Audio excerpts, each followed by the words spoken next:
Hello SC430 friends, we're going to see what we have underneath the fuel hat today. With the price of a new filter and a new pump with a screen in it, and the fact that this car was last registered in 2017, which again leads me to believe we may have a flood car here. I thought I am not going to play around with a car this old. With it been sitting this long, we are going to just put a new fuel pump in it and a new filter.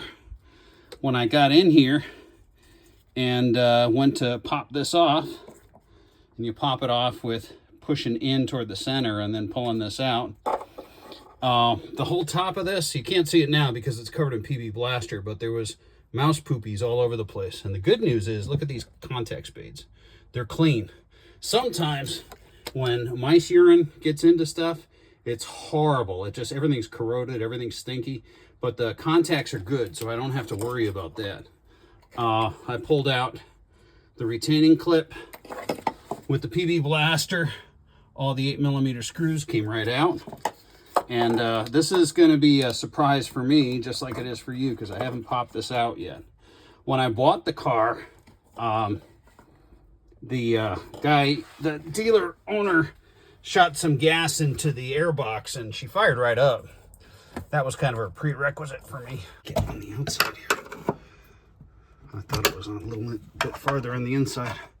On my 3000 GTs, anytime I go into this fuel hat assembly, I get afraid because those cars just love rusting out the fuel hat screws.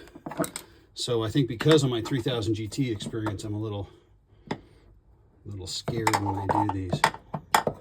I got this little hook kit from Harbor Freight. I absolutely love these. I use them all the time for a variety of different things.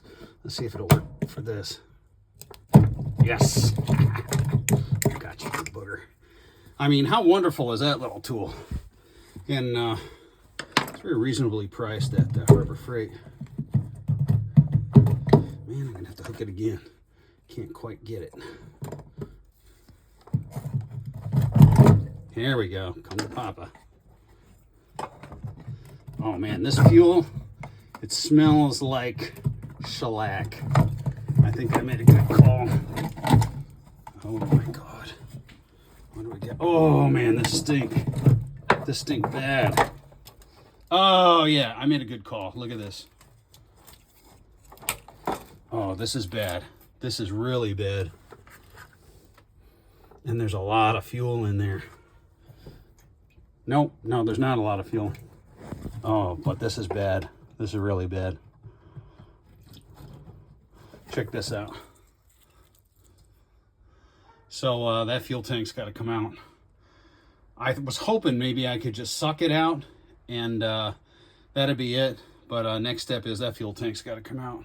And I'm so glad I ordered a new pump, because look at this mess. That's why the damn thing wouldn't start. So next episode we'll be pulling that gas tank out. Total shit show. Check this thing out. I don't think I've ever seen one this bad. Look at that. I'm prying chunks of varnish off of here. And I don't even know if I'm going to be able to get my fuel gauge to work right again.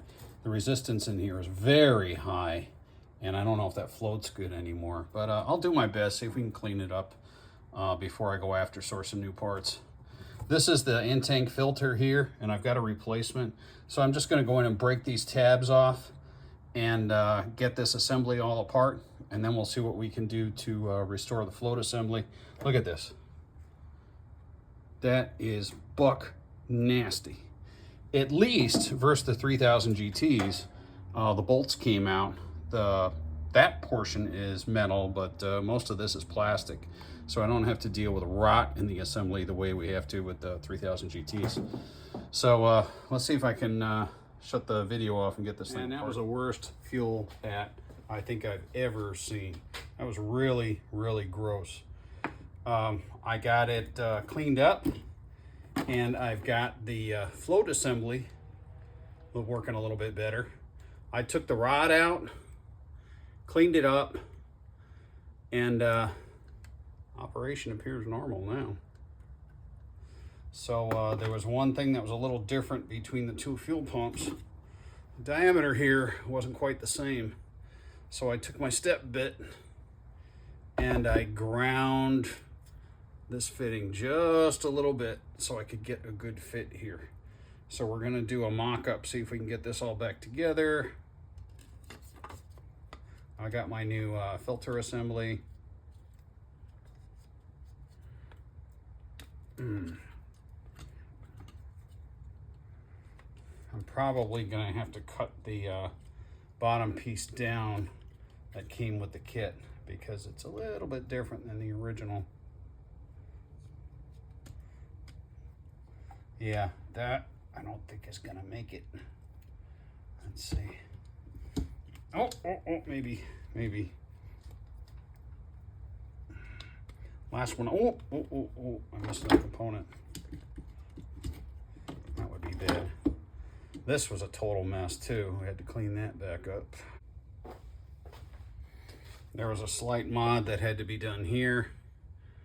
These tabs that were on here had to be cut off. So now that should sit in there a little bit better. It's a little closer to the bottom. Let me put this in here. There we go.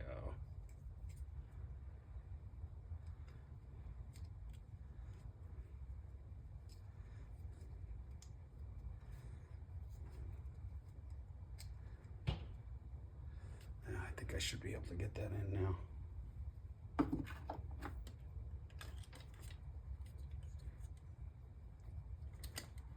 Get in there, you booger.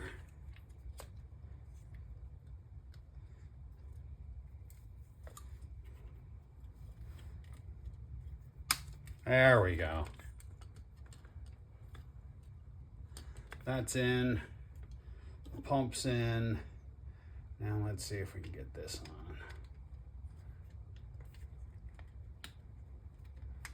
on. Oh. I think I'll be able to get it. Let's see.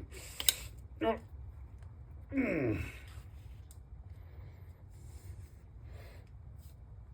Oh, I got it. That is all together.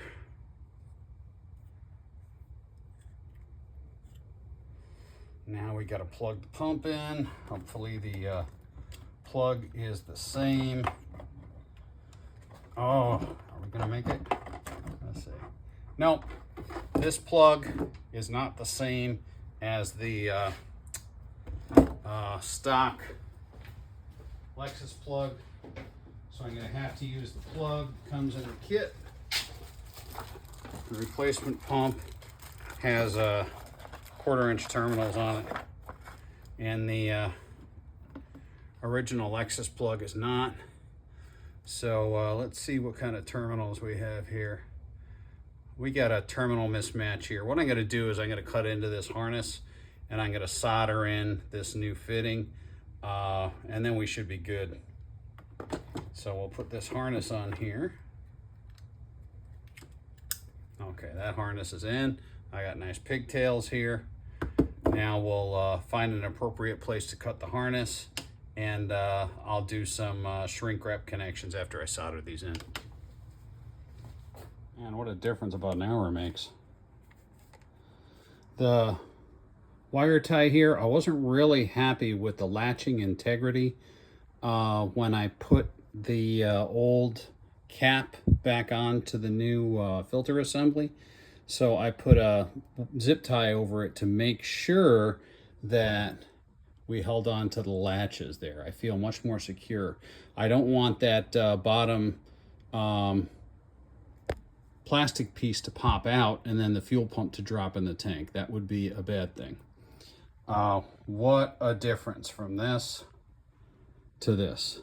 So tomorrow we're going to drop the gas tank, and we'll spray out the gas tank and clean it up, and then we'll be ready to put the fuel pump back in and have our first operational test.